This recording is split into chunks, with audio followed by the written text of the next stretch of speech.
Hello, I'm Matt Dolly, and this is another edition of Viper Bites. Make sure to hit that like button. Make sure you are subscribing because we are dropping new content daily here. With that being said, this is our team-by-team preview series with our next stop destined for the Washington Commanders, a team that finished 8-1 in 2022.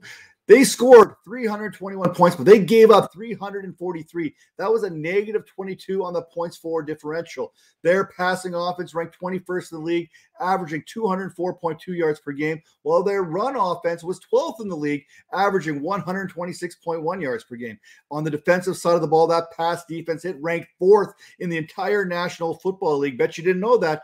Averaging 191.3 yards per game against. Meanwhile, the run defense, not too shabby, ranked 11th, giving up just 113.3 yards per game. One of the top defenses from last season that nobody wants to talk about. But we were going to talk about this Washington Commanders team and what went right and what went wrong. Now, Washington season, it got off to a bad start before it even got started, before they ever stepped across those lines, and before they even played it down. Before training camp really kicked off, Brian Robinson, he was shot in the glute/leg there during an attempted robbery. A lot of players and a lot of teams would not have handled that situation very good. It felt that Robinson's spirit gave life to a Washington franchise that was coming off a 7-10 2021 and helped propel them to an 8-1 2022. Like the Commanders returned to 500, Robinson too returned sooner than many expected. And after week number 5, the Commanders, they would be victorious in 6 other next 7 contests. So what we got to look for here as we're heading into the 2023 season there, let's take a look at the camp and the camp battles that we should be focusing on. Now, I have a keen eye on how things are going to play out in this Commanders backfield. Recent reports were coming out in early June that the Commanders had a little bit of a preliminary interest in Kareem Hunt. That was about June 18th, June 19th. That has since kind of died down heading into July. I don't know if they're going to revisit that, but I'm not too sure where even Hunt would fit into a team right now. I don't know how he'd even fit into this backfield. That includes Robinson, Antonio Gibson, and Chris Rodriguez. I'm not even sure that the Commanders have figured out how they're going to deploy all these backs at once. So that's one of those things we have to watch. How are they going to handle this? Antonio Gibson is a converted wide receiver playing running back. Chris Rodriguez is another guy that can go out there and actually bang. And Brian Robinson is going to give, if you want Brian Robinson to give you 2 yards, he's going to give you 3. If you want Brian Robinson to give you 5 yards, he's probably going to give you 3. That's who Brian Robinson happens to be. He can also add in the passing game if given an opportunity to do so. Now, when we look at the draft that just happened there, the Washington Commanders team, they added pick number 16, cornerback Emmanuel Forbes, who many didn't think was going to slide down there. A little slender, but the guy, he can absolutely ball out. In the second round, they went with cornerback again there.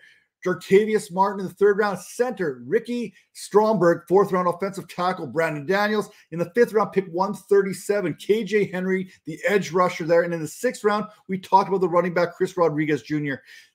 I think this is one of those guys you have to pay attention to in your fantasy drafts and these magazines. You're going to hear his name being written up and talked about the closer and closer that we get to the start of the season. Now, when we talk about the additions and subtractions throughout the offseason for this Commanders team, let's take a look at free agency, where they added quarterback Jacoby Brissett there, center Nick Gates, right tackle Andrew Wiley there from the Kansas City Chiefs, and edge rusher Abdullah Anderson. Jacoby Brissett comes in here, and he's going to compete with Sam Howell for that starting quarterback position there. But right now, Howell has looked really good throughout OTAs. Now, the losses for this Commanders team, if you're going to bring in Jacoby Brissett, that's probably because you lost another quarterback there in Taylor Heineke.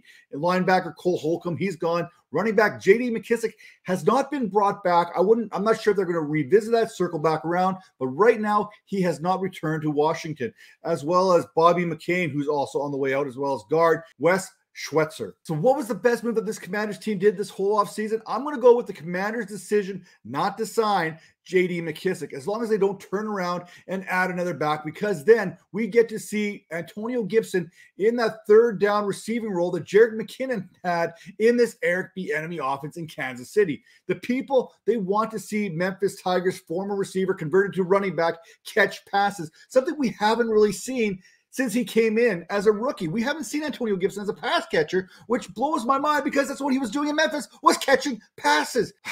Then again, the Commanders, they did have McKissick, which they probably trusted a little bit more. That's going to end here in 2023. I promise you that. Now, the worst move for this Commanders team, the loss of Cole Holcomb, it's going to hurt. We know the Commanders have a great defensive front with Deron Payne and Jonathan Allen in the middle, Montez Sweat, Chase Young, James Smith-Williams, bringing that heat off the edge. A secondary that includes Kendall Fuller, Emmanuel Forbes, Cameron Curl, and Derek Forrest.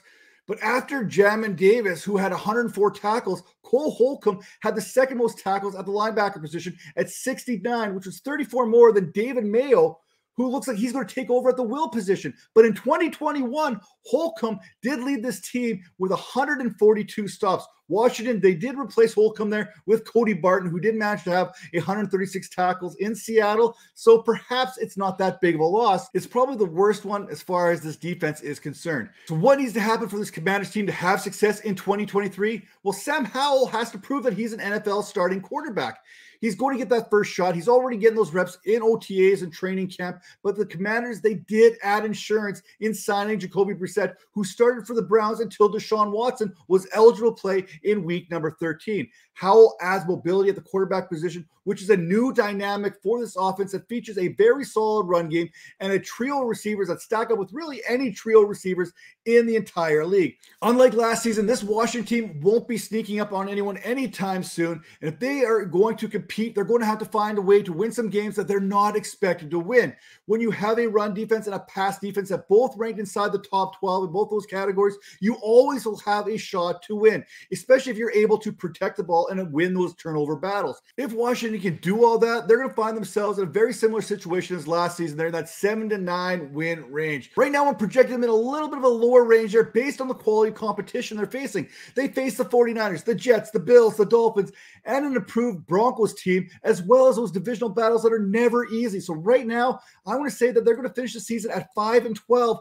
Now, I hope they prove me wrong here because this is an exciting football team to watch, especially on the fantasy side. So enough of this preview review talk. Let's talk fantasy, starting with the top 5 fantasy options for this Washington Commanders team. And it starts with number 1, Terry McLaurin there, who is constantly among the most underrated receivers year in and year out in fantasy. He finished 2022 as the wide receiver 19 in PPR, and he starts 2023 as the wide receiver 24. McLaurin is literally just a quarterback away from being a top 10 fantasy receiver. At number 2, Jahan Dotson. Dotson was the primary option for the Commanders when they got down in the red zone, especially in weeks 13 through 18 when he was commanding a 50% target share. When watching his film, the way he runs routes, the way he's able to catch the ball with his hands, it's easy to see why he's trusted down in the goal-to-goal type situations. At number 3, Brian Robinson, who is a 3 yards and a cloud of dust throwback type running back. Now, the yards per carry hasn't always been there, but the volume certainly has. Robinson is currently the RB36, and in games in which he received at least 10 carries, he was projected to be over 1,300 scrimmage yards. At number 4, Antonio Gibson. Think of Gibson playing that Jerick McKinnon role in this Eric Bieniemy offense. A converted wide receiver who could potentially see 70-plus targets.